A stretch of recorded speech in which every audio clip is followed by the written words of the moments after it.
What are you doing? That would be Stevie, our barn manager.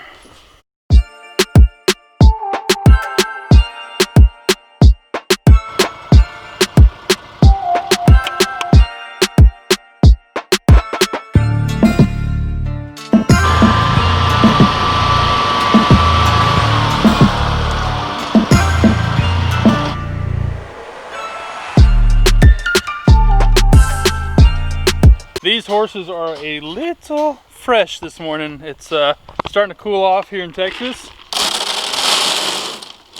And everybody's kind of feeling their grain a little bit. Which we are very, very fortunate that we have 3 horses still, because we had a little bit of an incident the other day.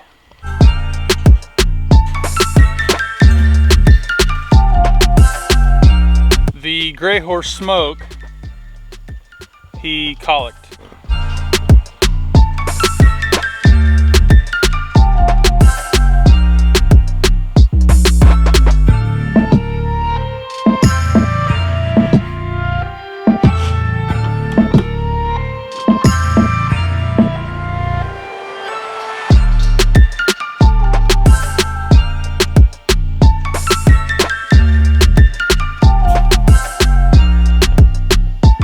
For those of you that don't know what colic is, it's basically an upset stomach for these horses. It is very fatal to a lot of horses, and fortunately this guy is still with us.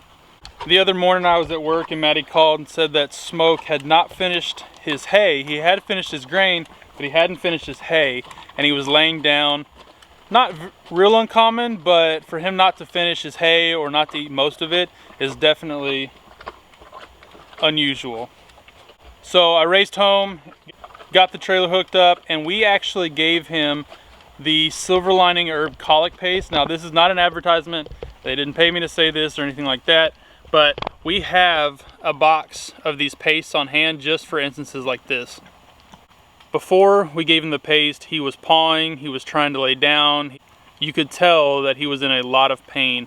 After we gave him the paste, he felt much better. By the time I got him to the vet's office, he wasn't trying to paw, he wasn't trying to lay down, he felt a little bit more comfortable.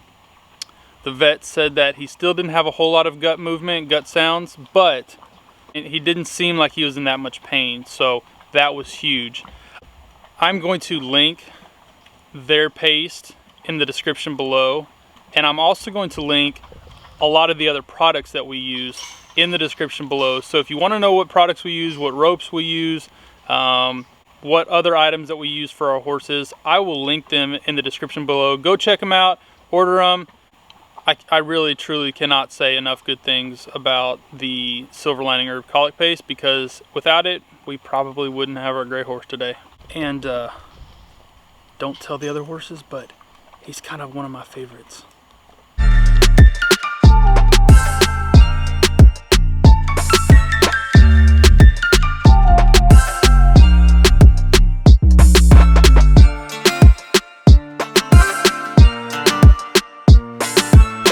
Some of you have asked for an arena update, and I would say it's 99% done. We got the gate in, got the posts up, got the sprinklers in. Now all I really have to do is to cover up the water line. As you can see, it's still exposed, but that just takes a lot of time because I kind of got to do it by hand. We put in these big telephone pole posts. That's what the gate attaches to right there. And then what we did all along this arena is we put sprinklers, because we have like real fine sugar sand here, and if you don't have any moisture on it, it just gets super deep and super hard to ride in. So what I did is I installed sprinklers, hence the water line, and it makes this arena so much better. Now we can flip on the sprinklers about 10 or 15 minutes before we're gonna ride, and it makes all the difference in the world. It makes that really fine sugar sand just work perfectly. That way we don't have to bring any extra dirt or material or anything like that. We just installed the water lines and it's ready to go.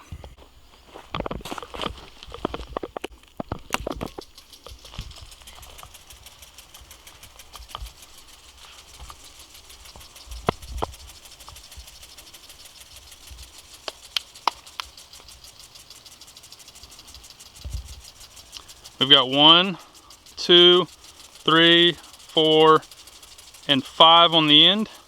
And then we've got 1, 2, 3, 4 on this side. For not being a pro and just doing it myself, and I actually had my brothers help a lot on the sprinklers, it dang near covers all of it. There's probably only like a 2-foot area in the very, very end of the arena. Whoa, we almost got wet. That it doesn't really cover, but everything else is perfect. It was quite a task.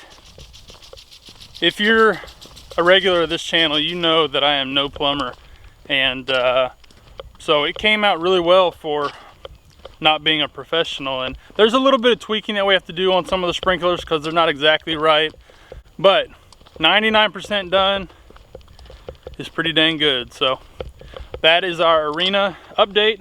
Hope y'all enjoy.